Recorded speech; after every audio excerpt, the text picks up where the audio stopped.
right? Offense versus defense. It's looking good. It's looking exciting. Cautious optimism, right, TJ? Cautious optimism. What are you talking about? Bryce Underwood is the greatest ever. He can throw the football with both hands, John. Oh, right. Shame on me. Greatest Yes. Left hand, right hand. It doesn't matter. Yeah. He's Mike Vick man. and Tom Brady. No, I'm just kidding. Yeah, cautious optimism. We're gonna, we'll get into that, John. We'll talk about it a little bit more, obviously about being a little more cautious optimism, but there is some positive buzz coming out of fall camp. And, we could talk about, we can hit on what the word is in terms of what Chip Lindsay's trying to do, John, with the passing game. Hit on that. Yeah. So Chip Lindsay was brought in to overhaul the offense and specifically the passing game, right? He was brought in to do that. Came over from UNC, brought Drake May to very high draft pick, right? And clearly you can't really go much further down, especially in the from 127th in passing efficiency in the country. There's really nowhere to go but up. And what Chip Lindsay wants to do is bring in more explosives, to have the ability to pass the ball down the field, stretch the field, but keep the identity of Michigan football. That credit to On3 on that quote with the explosives. I will say I also noticed in some of my own film study and research on this, the running back screen game is coming back, folks. When you look at what Chip Lindsay did at UNC, when you look at what he did at Auburn, when you look at what he did at other places, he loves to get his running backs out in a little bit of space and get them the ball, even if it's not a traditional handoff or situation like that. He likes his running back screens.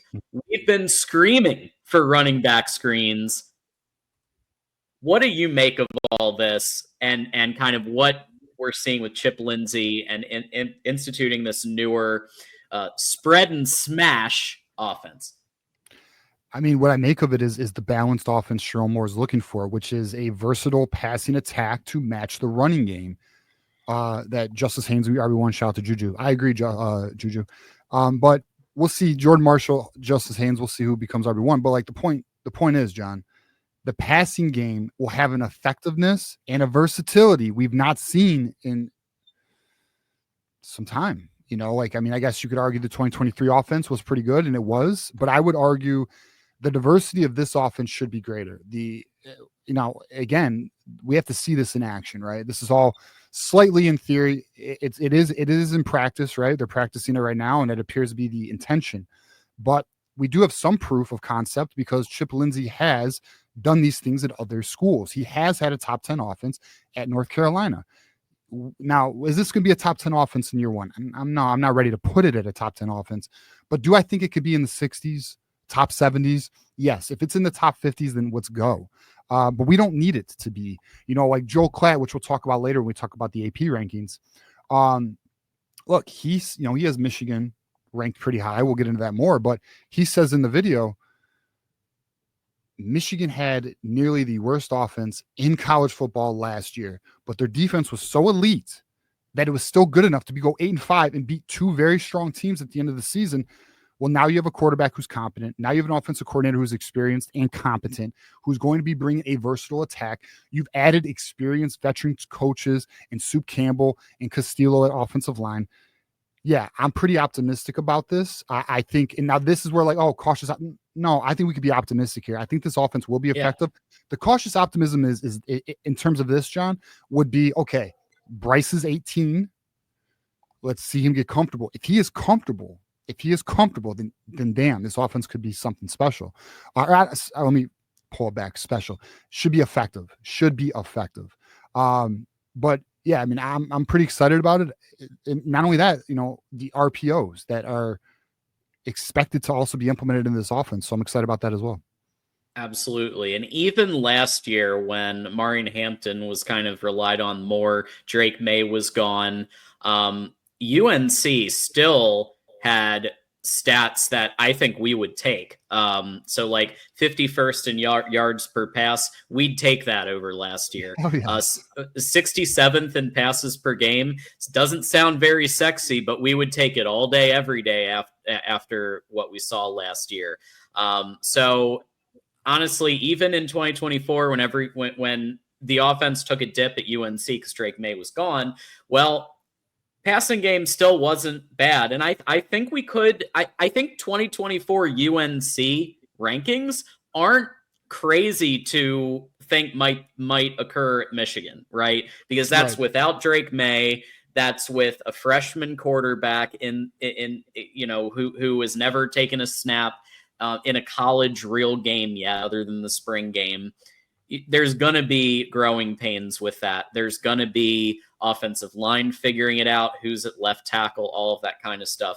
But even if it's 2024 UNC, yeah, let's go. That's a playoff team.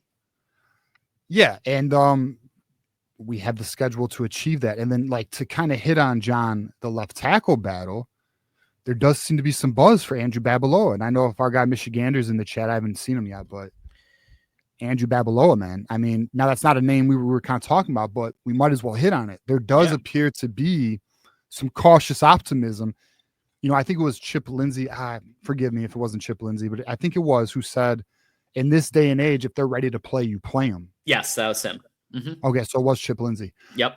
So look, we have an Evan Link, Andrew Babalola battle right now. Now, is it Blake Frazier? I don't know. Sam Webb kind of threw that out there. We're in fall camp. We'll see if Blake Frazier gets in the mix. But I'll tell you right now, that's interesting. Because if Andrew Babalola is that guy and he's ready for it and he's ready for that role, I mean, left tackle is arguably the second most important position on the field. If he's ready for that and Bryce Underwood's ready for his role, yeah, this could be a pretty fun offense to watch. You know? Yeah. The left tackle battle is really interesting because if you look at what Michigan has done in the past, they probably would at least start Evan Link for like 6 games before Babalola gets his shot, just because they want to go with the season hand for a while. That's the Jim Harbaugh. That was Harbaugh all day, every day. And so I gotta say, like, I think Babalola is eventually going to take that role. I'm kind of hoping they rip the Band-Aid off. It's going to be the New Mexico Lobos. Let's just see what we have. So what I would like to see is they did it last year, rotate that left tackle a little bit. Jim Harbaugh's done that too. Jim Harbaugh's done the rotation of the tackles before. Remember Trente Jones, slipping, man. Trente Jones. They did that with Trente Jones the season we won the title. So yeah, how about this? Just like you'll probably see at some other positions game 1, let's maybe put Evan Link in, see how he does. If he kind of stumbles, which we'll see, hopefully not. Put Andrew Babalola in there. Let's see what he does. Give these kids some reps, best man, because the reality is, John, week 2, there's no room for error.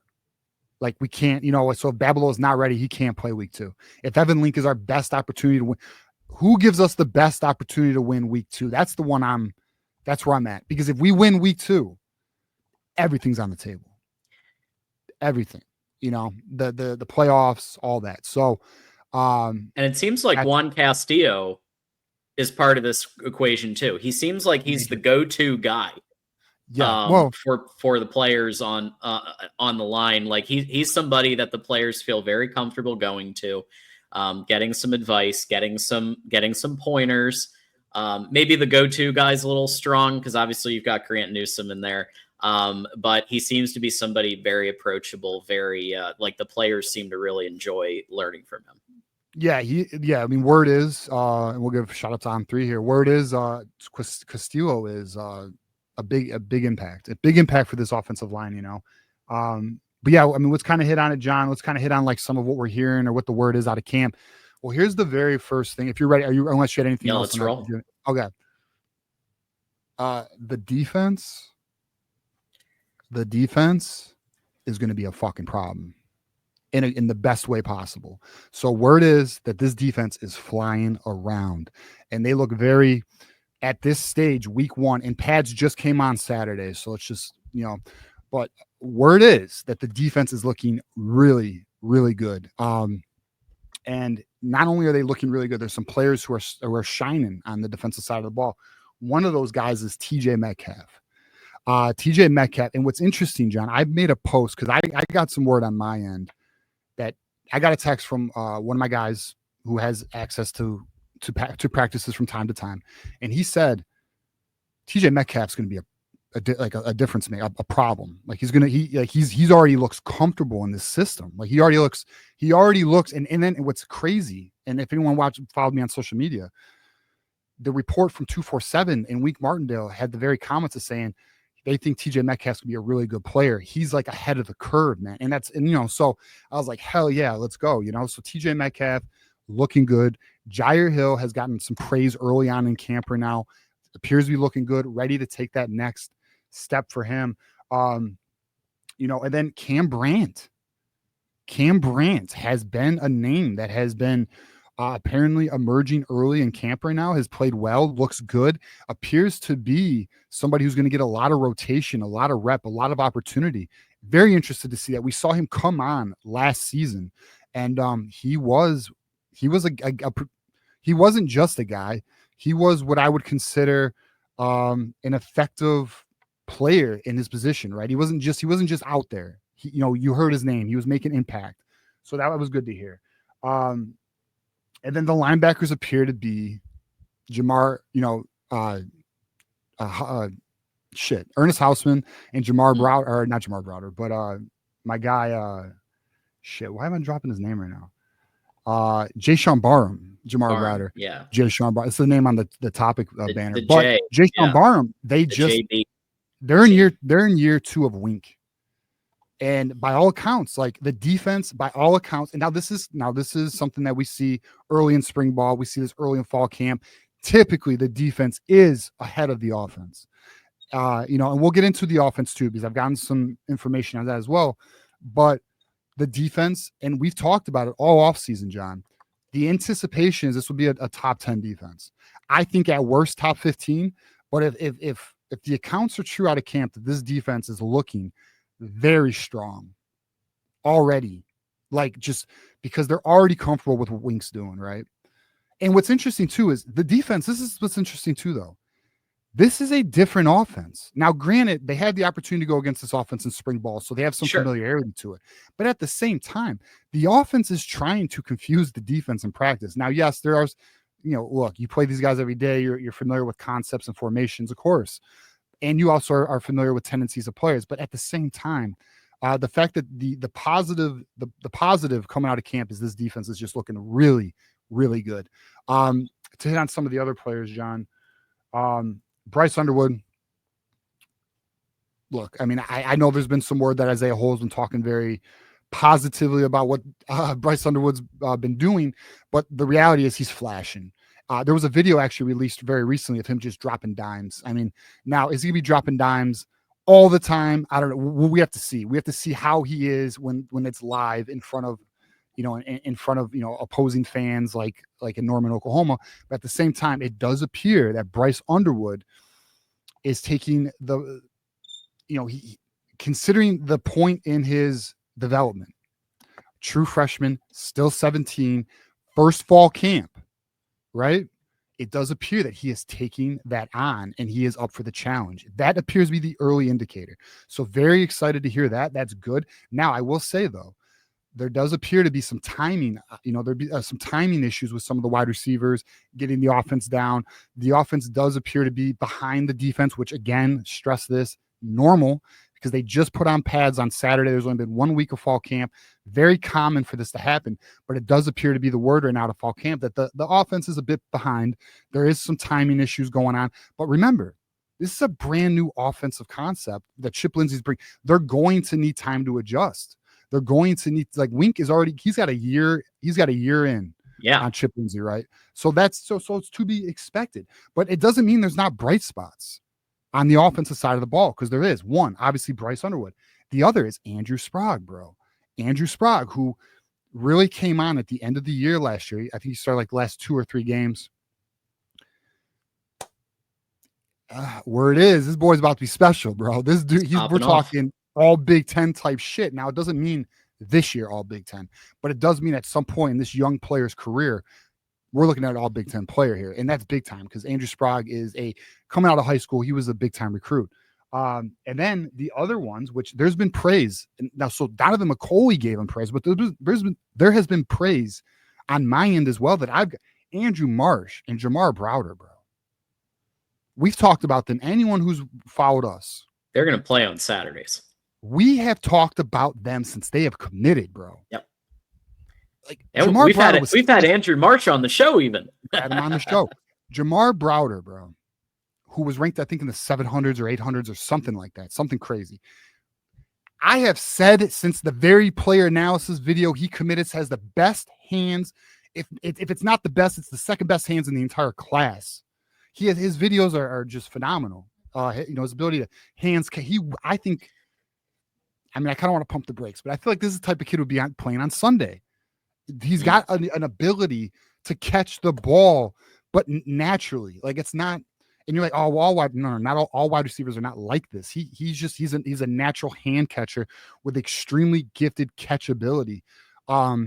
He's been making noise. He was making noise in spring ball. There's word that Andrew Marsh and Jamar Browder, I think Donovan McCulley said something along the lines of they're going to be really good, like really, really good.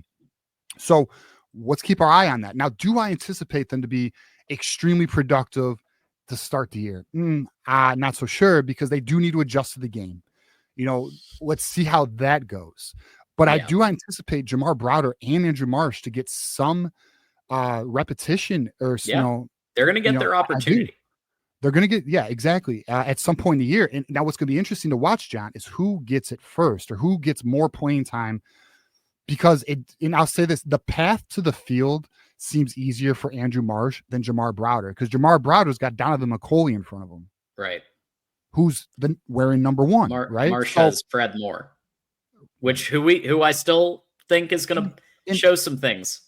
But it's a bit of an easier path to get at least some, because remember, Chip Lindsay says he wants to find 6 receivers that can be on the field in rotation. So it's not just about who are the top 3. It's about who are the top 6. So when you look at it that way, Andrew Marsh and Jamar Browder both have an opportunity to be in the top 6. Yeah, so I mean, it's interesting to hear these things. Now, again, it's so early in camp. They didn't practice Sunday, so they practiced in pads Saturday. They practiced in pads, I believe, Monday and today. So we have 3 practices in pads, and it's been 1 week. The very first week was really just installs and getting the guys ready and conditioning, like getting the guys physically ready for ramping up camp. Essentially, was the first week. So. It's going to be interesting from here forward. What do we hear? What comes out of camp? Excited for it, man. But the 2 biggest things for me, John, and I'll let you, kind of hit on here. Yeah. Defense is looking as advertised, which that is the bread and butter, right? And then the fact that Bryce Underwood appears to be meeting the expectations 1 week into fall camp, which was really big for, again, a true 17-year-old who is 6'4", 228 pounds. Cannot wait to see him continue to progress, man. Yeah, absolutely. Just a quick reminder to hit that like button. So I think that the one player, everybody in chat's like, wait, don't forget about Channing Goodwin. Okay, just because we haven't heard any smoke in the last few days, we all saw what happened in the spring game. I rewatched it last weekend. And Bryce and Channing Goodwin just seem to have something. I would actually be shocked if Channing Goodwin isn't in the 6. Like, I don't think he's going to be necessarily taking Samaj Morgan's job, but I would be kind of shocked if Channing Goodwin doesn't make the 6 top receivers, because of the clear chemistry between Bryce Underwood and Channing Goodwin. We saw it in the spring game. We heard about it outside of the spring game. It's a thing. And so, yeah, we aren't forgetting we just haven't heard any smoke. Yeah. out of the Yeah. last couple of days, but that's still there from the spring game. I mean, that we all saw it. We were there. Yeah, I mean, I've got nothing on my end regarding Shannon Goodwin, and I've not heard anything from from the coaches and their press conference or anything like that. So I mean, there's just no reason to force. We're only sharing what we've heard or what coaches have shared or anything like that. But it does appear that the players we've hit on. I mean, I'm happy to hear about it. Again, only 3 padded practices. There's only so much information. I do wish, John. I wish, but I can understand why they don't. But I wish they would allow a public practice. A lot of schools do that. Like Nebraska's doing it. Although then somebody's like, well, Nebraska didn't do a spring game. Well, I want my spring game. So, I mean, I guess the question would be, John, what would you rather have? Would you rather have no spring game and a public practice? Or would you rather have a spring game and no public practice? I'm going to be real with you. I need that spring game. That spring game is like, it helps you get through the off season, Yeah, I need the spring game. I need a real game of football. That was so satisfying to watch, even though they were working things out. Yeah. It didn't look fantastic, except for the last play of the game, the final, that double reverse flea flicker situation that they did. That was fun. But inject that into my veins every year, man. I'd rather have practice be shut off and have that spring game open to the public. I really feel Michigan needs to hire me because there's so much more they could do. Like if they sold more apparel, they could go to NIL or not only that, like the spring game's free. What if, and I know this may turn off some people, but what if it was just $5 and the $5 went to NIL, right? Like there's ways to, now don't get greedy. Let's not make it 10, let's not make it 15 or 20, right? Like a little something to help the revenue, right? Because now that the university now has to give 20 million in revenue share, and that's just for football, not basketball or any of the other sports. Actually, I just lied. That's not true. It is 20 million for all sports. Long story short, though, but 20 million, they have to make that up in the athletic budget. That's an opportunity, like sell more merchandise, player. Like they should have, like, when I go to Michigan Stadium, I should see apparel with players' jerseys and players' autographs and whatever. And if I buy a Bryce Underwood autograph fucking jersey, which is a crime that wasn't available, right? That should go to Bryce, or that should go to Ernest Hausman or whoever you're buying, even if it's a T-shirt with a jersey, screen printed on the back. I don't know. I just feel like there's a missed opportunity there.